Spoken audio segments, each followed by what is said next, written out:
Big boss Telugu season 8కి సంబంధించి ఇప్పటి వరకు కూడా హౌస్లో ఎవరు స్ట్రాంగ్ ప్లేయర్ అని చెప్పే పరిస్థితి లేకుండా పోయింది. మొదటి వారం చూసుకున్నట్లయితే నిఖిల్ స్ట్రాంగెస్ట్ ప్లేయర్ అని చెప్పి అందరూ మాట్లాడారు. తర్వాత ఏదైతే సోనియా మాయలోనో లేకపోతే ఆమె చుట్టూ ఆమె ఫ్రెండ్షిప్లోకి వెళ్ళిపోయిన తర్వాత నిఖిల్ గ్రాఫ్ అమాంతం తగ్గిపోయిందనే విషయం అందరికీ తెలిసిందే.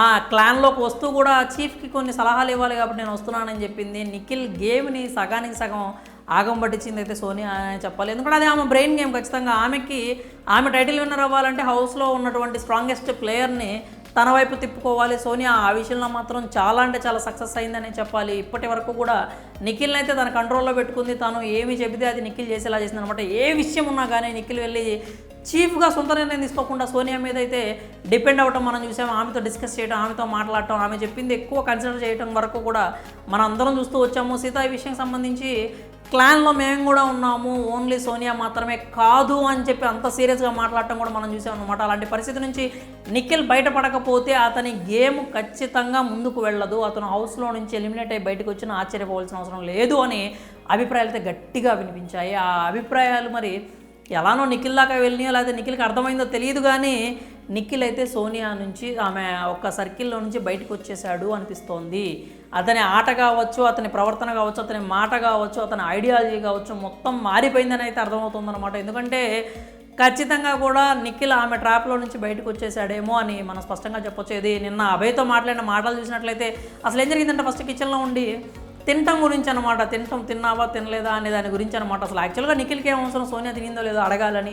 హౌస్లో ఉన్న వాళ్ళు ఎవరు సోనియాని అడగట్లేదు కదా తిన్నావా అని చెప్పి. సరే మీ ఇద్దరు క్లోజ్ కాబట్టి ఆమె మనోడు తినేసిన తర్వాతైనా కానీ అక్కడికి వచ్చి తిందు రారా అని చెప్పి తిన్నావా తిను అని చెప్పి అడుగుతూ ఉంటే వాళ్ళిద్దరు అంటే మన ఇద్దరి మధ్యలో ఉన్న డిస్కషన్ అందరి ముందు పెట్టాల్సిన అవసరం లేదనేది నిఖిల్ పాయింట్ అనమాట. ఏదంటే మన ఇద్దరం మాట్లాడుకోవచ్చు కదా అని. అయితే ఆమె ఉండి నేను తింటాలే వెళ్ళు అని చెప్పిన తర్వాత అభయ్ దగ్గర కూర్చొని శుద్ధపూస అది ఇది అని చెప్పి మామూలుగా అయితే ఆమె చాలా ఎక్కువ కామెంట్స్ అయితే చేసిందనమాట. అందరూ తిన్న తర్వాత నుంచొని చూసుకుంటా తినే నువ్వు కూడా తిన్న తర్వాత నన్ను తిన్నావా అని అడిగావంటే నీకు నిజంగా ఉంటే నువ్వు ముందే నన్ను అడగాలి కదా. ఆ శుద్ధపూసలాగా వచ్చి నువ్వు నాతో మాట్లాడితే నువ్వు తిన్నావా అంటే ఏదో అందరూ అట్లా అంటున్నారని చెప్పి నువ్వు వచ్చి నన్ను తిన్నావా అని అడిగితే ఎలా కుదురుతుంది, అది నేను ఎలా తీసుకుంటాను అంటే అసలు ఆయన అడగాల్సిన అవసరం ఏముంది, ఆయనకి ఏం అవసరం అడగాలి అని. సోనియా తింటే ఏంటి తినకపోతే ఏంటి ఆయనకి ఏం సంబంధం. హౌస్లో అందరూ ఎలా ఉన్నారో నిఖిల్ అలాగే ఉన్నాడు, నిఖిల్ ఎలా ఉన్నాడో అందరూ ఎలా ఉన్నారో సోనియా కూడా అలాగే ఉంది. కాకపోతే ఏంటంటే కొంచెం బాండింగ్ ఏర్పడింది కాబట్టి వచ్చి ఏదో అడిగిందని కూడా ఆమె పెద్ద సీన్ చేయాలని చూసింది.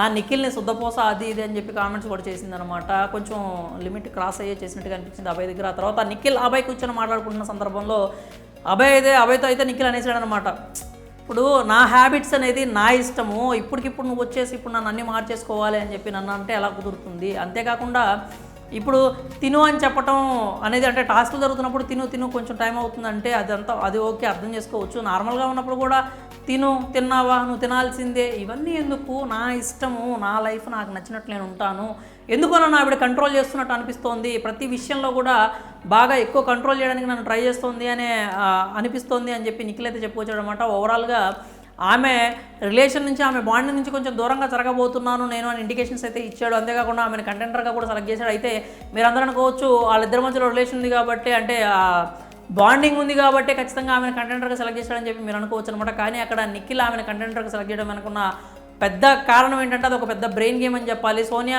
టాస్కులు సరిగా ఆడలేదు కాబట్టి సోనియాని సెలెక్ట్ చేసుకుంటే మనోడికి గెలవడం అనేది చాలా ఈజీ అవుతుందనే చెప్పాలన్నమాట. అందుకే సోనియాని సెలెక్ట్ చేసుకున్నట్లుగా అనిపించింది. ముందు కూడా సోనియాకి ఇస్తాననే చెప్పాడు. ఆమె చీఫ్ అయితే ఎలా ఇల్లు చక్కబెడుతుందో నేను చూడాలి అనుకుంటున్నాను అని చెప్పాడనమాట. ప్రస్తుతం తాజాగా నిఖిల్ ఆట చూసుకున్నట్లయితే ఏదైతే ఆ బాండింగ్ ఉందో ఆ రిలేషన్ ఉందో దాని నుంచి బయటకు వచ్చేసినట్లుగా కనిపిస్తోంది.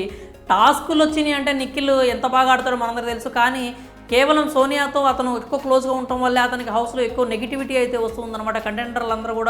కంటెస్టెంట్లు కూడా మనోడికి దూరం జరుగుతున్న పరిస్థితి అయితే కనిపిస్తుంది. కాబట్టి ఏదైతే సోనియా నుంచి మనోడు దూరం జరగాలనుకుంటున్నాడో అది చాలా మంచి విషయం అనే చెప్పాలి. అదే కనుక కంటిన్యూ చేస్తే నిఖిల్ ఖచ్చితంగా కూడా టైటిల్ రేస్లో ఉంటాడు. లాస్ట్ వీక్ వరకు వచ్చి టైటిల్ కొట్టినా కానీ మనం ఎలాంటి ఆశ్చర్యం వ్యక్తం చేయాల్సిన అవసరం లేదనమాట. మరి అదే జరగాలని అయితే చాలామంది కోరుకుంటున్నారు. ఇప్పుడు ఏదైతే సోనియాకు దూరంగా జరిగాడో నిఖిల్ అదే ఆటని కొనసాగించాలని అయితే కోరుకుంటున్నారనమాట. మరి నిఖిల్ అసలు విషయం తెలుసుకున్నాడా, ఆటని గాడిలో పెట్టుకుంటున్నాడా, మీకేమనిపిస్తోంది? మీ అభిప్రాయాలను అయితే కామెంట్స్ రూపంలో తెలియజేయండి.